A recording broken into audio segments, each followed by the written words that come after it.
ไม่สูงค่ะในตอนในข่าวใส่หมอขอมีข่าวใส้ใต้ล่างคือก่อนหนึ่งเนี่ยเปิ้นแหลนขายโฟนซุมเงิน700,000ปลายเมื่อวันที่28เดือนธันวาคมปี2026นั้นผู้ต้องหนึ่งตรงวงกลก่อนหนึ่งในเมืองไต้ปอดจานป่องแรงมาว่ามีก้นหนุ่มวานหน้าโกงเวงล่างคือก่อนหนึ่งสั่งซื้อโฟนต่างออนไลน์อบโอ้ตกลงรายใจกันซื้อเหย้า ก้นขายโฟนลาดว่าเดส่งปันถึงดีก้วยกาเดได้ร้อยเงินปันครึ่งหนึ่งเพราะว่าถึงยาวจังจ่ายเที่ยงครึ่งหนึ่งกำนั่นเขาในก็อบโอ้ตกลงกันสิ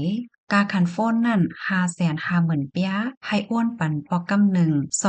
278,000เฮงเปียปอกำสองให้อ้วนเทียง150,000เปียปอกำสาม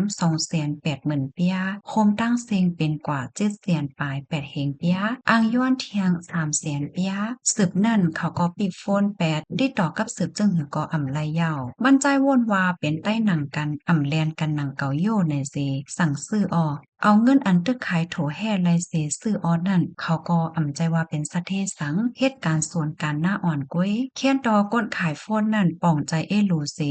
ส่งปันโฟนอ่ำนันกอปันขึ้นเงินเสกำว่าไหน